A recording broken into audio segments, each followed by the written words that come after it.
Hi, I'm Cyril Penn, editor for Wine Business Monthly and winebusiness.com, and we're here in our office in Sonoma. My guest is Danny Brager. Danny is the Vice President and Group Client Director for Beverage Alcohol at the Nielsen Company. Danny follows the wine market, knows a lot about consumer behavior, and I have some questions for him. Welcome, Danny. Thank you. Good to be here, Cyril.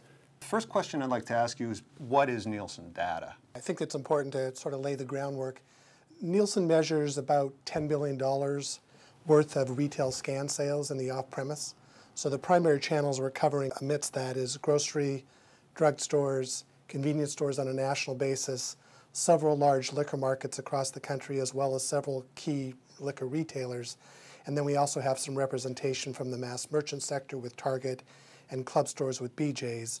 On top of that, we often supplement that with consumer panel and consumer survey information just to give us a bit more diagnostic behavior. How are holiday sales going so far this year, up to this point? What do we know so far?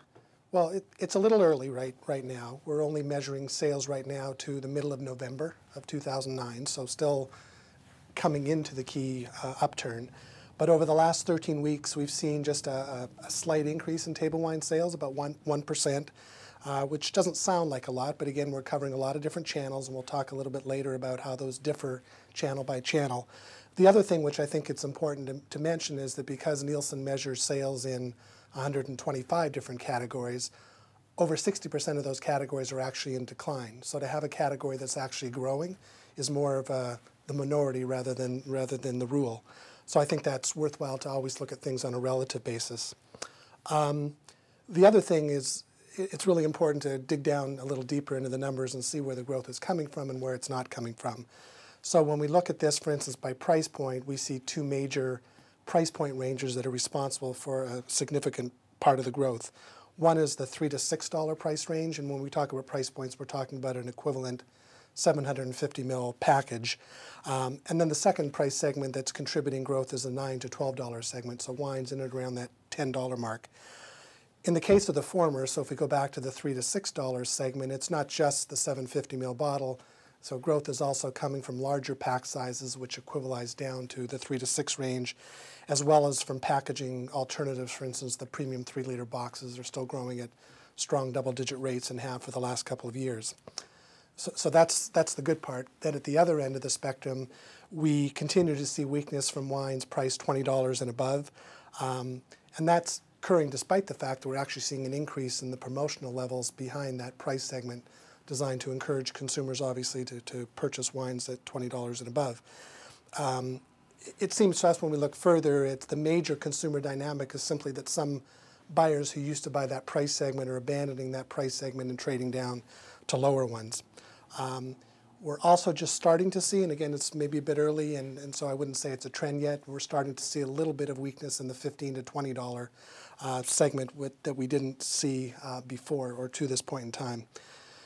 And I think it's worthwhile mentioning, and most of us would know this, but just to kind of refresh our memories, if we go back to 2007, it's the complete opposite. Back in 2007, it was all about trading up to higher price segments, and that's where the growth was coming from. 2008, from sort of the midpoint of the year through the end of the year, represented that transition point where the line sort of crossed, and now we're seeing that trade down effect impact where higher priced wines over $20 are in decline.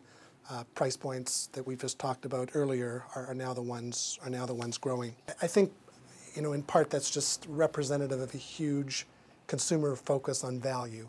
Value isn't always the lowest price point, but in some cases it certainly represents something that consumers are looking for, not willing to spend as much as they did before, especially when they tell us they're able to find good price wines, good quality wines at lower price points.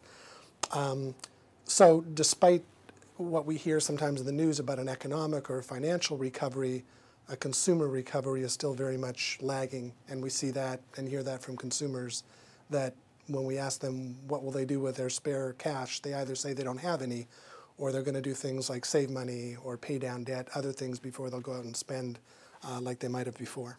And when you're talking about that 1% growth, you're talking about volume or value? That's in value. Volume wasn't too far behind, so it was still up above the zero line. just marginally behind. But there was growth on both value and volume. And again, we'll probably talk about it a little bit later, but pretty significant differences in where by channel that growth is and isn't coming from.